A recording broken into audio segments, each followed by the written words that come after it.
Hello students, welcome to my YouTube channel Chandra mathematics classes. इस video में आप लोगों को MT6 एब्स्ट्रैक्ट अलजेब्रा के अंतर्गत जून टर्म एंड एग्जामिनेशन 2021 में पूछे गए कुछ क्वेश्चंस को सॉल्यूशन के साथ बताने जा रहा हूँ। पहला क्वेश्चन है, so that any two finite cyclic groups of the same order are isomorphic. यहाँ कह रहा है कि सेम ऑर्डर वाले कोई भी टू फाइनाइट साइक्लिक ग्रुप्स क्या होते हैं, आइसोमॉर्फिक होते हैं। ठीक है, तो इसे हम कैसे शो करेंगे? तो हमें यहाँ पर दो फाइनाइट साइक्लिक ग्रुप को आइसोमॉर्फिक शो करना है।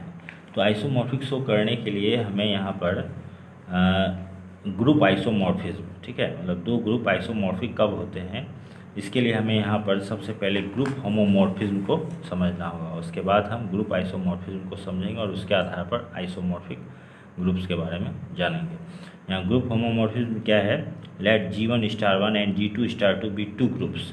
A mapping F from G1 to G2 is said to be a group homomorphism or just a homomorphism if Fx*1y is equal to Fx*2 Fy for all xy belongs to G1। ठीक है, और उसके बाद group isomorphism क्या कहता है? ए homomorphism F from G1 to G2 is called an isomorphism if F is 1 1 and on 2। In this case we say that groups G1 and G2 are isomorphic। यानी कि हमें यहाँ पर एक मैपिंग लेना है, ठीक है, F G1 से G2 में, और इस तरह से हमें लेना है जिससे कि वह मैपिंग क्या हो, होमोमॉर्फिज्म हो, और उसके बाद वह मैपिंग क्या हो, 1 1 और ऑन 2 भी हो। तब हम क्या कहेंगे कि G1 और G2 क्या है, आइसोमॉर्फिक ग्रुप्स हैं। तो हम इसे इस तरह से लिखेंगे, let G1 and G2 be two finite cyclic groups of order n which are generated by A and B respectively. ठीक है, अब यहाँ पर हम एक मैपिंग लेते हैं, late F from G1 to G2 which is defined as F of A to the power R is equal to B to the power R for all A to the power R belong to G1। अब हम इसे दिखाएंगे F group homomorphism में। तो since for all A to the power R and A to the power S belong to G1, F of A to the power R into A to the power S is equal to F of A to the power R plus S। यहाँ multiply कर रहे हैं तो ये power जुड़ जाएगा, तो is equal to, अब इसके अकॉर्डिंग यहाँ क्या हो जाएगा, B to the power R plus S। अब इसे हम इस तरह से लिख देंगे, B to the power R into B to the power S is equal to, अब यह किसके इक्वल हो जाएगा, इसके according F of A to the power R into F of A to the power S। ठीक है, ये S है। Therefore F is a group homomorphism. जहाँ में इस तरह का रिजल्ट आया, इसका मतलब है कि F एक होमोमॉर्फिज्म है। अब हम 1 1 on 2 दिखाएंगे, तो लेट F of A to the power R is equal to F of A to the power S। It implies that B to the power R is equal to B to the power S। It implies that R is equal to S। तब जब R और S equal होगा तो हम B to the power R is equal to A to the power S कह सकते हैं। ठीक है, so F is 1 1। अब since for any B to the power R belong to G2 there exists A to the power R belong to G1 such that F of A to the power R is equal to B to the power R। Therefore F is on 2। Thus F is an isomorphism। ठीक है, क्योंकि F को हम यहाँ हमने दिखा दिया है कि F क्या है, होमोमॉर्फिज्म है, 1 1 है और ऑन 2 है, इसलिए F क्या है, आइसोमॉर्फिज्म है। Hence G1 and G2 are isomorphic.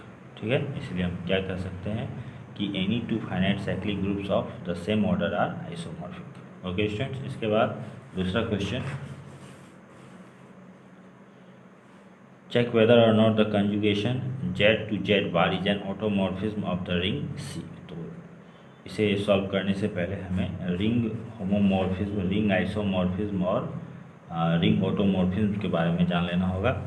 Ring homomorphism क्या है? Let R1 plus dot and R2 plus dot, ठीक है, be two rings and F from R1 to R2 be a map. We say that F is a ring homomorphism if F of A plus B is equal to F of A plus F of B and F of A into B is equal to F of A into F of B for all AB in R1। ठीक है, यह ring homomorphism होने के लिए हमें ये दो condition fulfil होने चाहिए।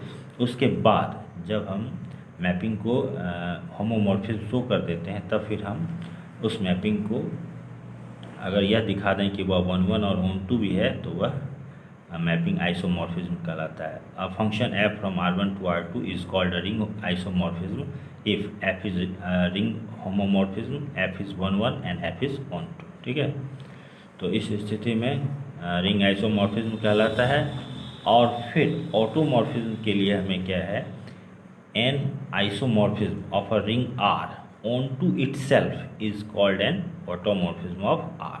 ठीक है, यानी कि हमें यहाँ पर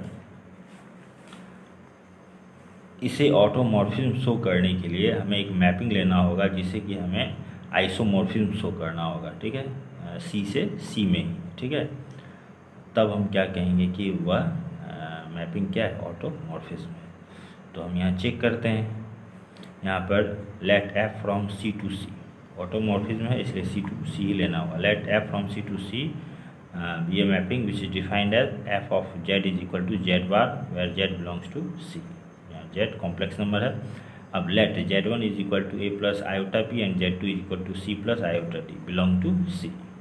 ठीक है, अब रिंग होमोमॉर्फिज्म दिखाने के लिए हम यहाँ क्या दिखाएंगे, F of A plus B is equal to F of A plus F of B. तो यहाँ F of Z1 plus Z2, ठीक है, यहाँ एलिमेंट के रूप में Z1 Z2 ले लेते हैं, is equal to F of यहाँ पर Z1 A plus iota B plus Z2 C plus iota T. ठीक है, इज इक्वल टू, अब यहाँ पर एफ ऑफ ये ए प्लस सी एक जगह कर लेते हैं, फिर plus iota B plus iota D is equal to F of यहाँ ए प्लस सी एक ब्रैकेट में ले लेते हैं, फिर प्लस आयोटा कॉमन निकाल लेते हैं ब्रैकेट में बी प्लस डी। फिर यहाँ पर अब इसके अकॉर्डिंग, ठीक है, F of Z is equal to Z bar, तो यहाँ पर F of A plus C plus iota into B plus D is equal to हो जाएगा A plus C plus iota into B plus D पर bar पूरे पर। ठीक है, is equal to A plus C, अब चूँकि इस पर बार है यानी इसका कंजुगेट क्या हो जाएगा, A plus C minus iota into B plus D. तो यहाँ A plus C minus iota B minus iota D is equal to यहाँ A minus iota B plus C minus iota D.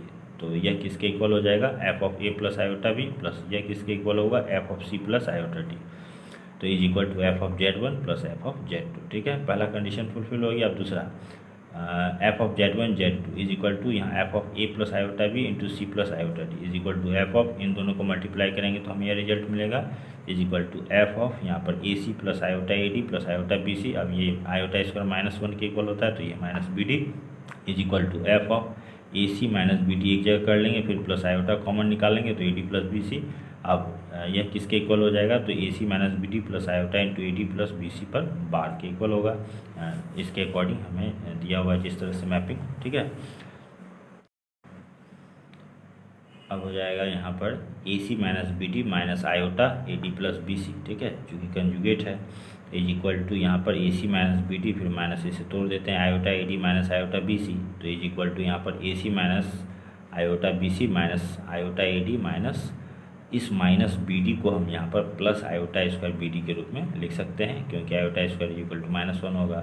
अब इन दोनों में से सी निकाल लेते हैं तो ए माइनस आयोटा बी माइनस यहाँ आयोटा डी दोनों में से निकाल लेते हैं तो ए माइनस आयोटा बी। तो ये A minus iota B into C minus iota D. ठीक है, तो ये किसके इक्वल, तो ये F of A plus iota B into ये किसके इक्वल, F of C plus iota D. तो यह F of Z1 into F of Z2। ठीक है, इस तरह से F of Z1 Z2 is equal to F of Z1 into F of Z2 मिल गया। इसलिए हम क्या कहेंगे, F is a ring homomorphism. ठीक है, इसके बाद हम दिखाएंगे कि F11 है और ON2 है। तो let f of Z1 is equal to F of Z2, it implies that f of A plus iota b is equal to F of C plus iota d, it implies that a plus iota b पर bar is equal to C plus iota d पर bar. तो it implies that a minus iota b is equal to c minus iota d, it implies that a is equal to C and B is equal to D. ये दोनों equal तभी होगा जब ए और सी के equal होगा, B d के equal होगा। तो इस आधार पर हम ए प्लस आयोटा बी को क्या कर सकते हैं, सी प्लस आयोटा डी, ए की जगह सी और बी की जगह डी पुट करेंगे। तो जब हमें a plus iota b is equal to C plus iota d मिलता है तो इसका मतलब है कि Z1 is equal to Z2, यानी अगर F of Z1 is equal to F of Z2 मिलता है तो Z1 is equal to Z2 मिलता है, इसलिए F11 है। अब since for any A minus iota B belong to C there exists a plus iota b belong to C such that f of a plus iota b is equal to a minus iota b, therefore f is ON2, so f is an isomorphism. ठीक है, अब now since an isomorphism of a ring R onto itself is called an automorphism of R, therefore f as an isomorphism of a ring C, ठीक है, of a ring C onto itself is an automorphism of C, क्योंकि f, ठीक है, सी का एक isomorphism है सी पर ही, इसीलिए यह क्या है, ऑटोमॉर्फिज्म है सी का। Okay students, thanks for watching.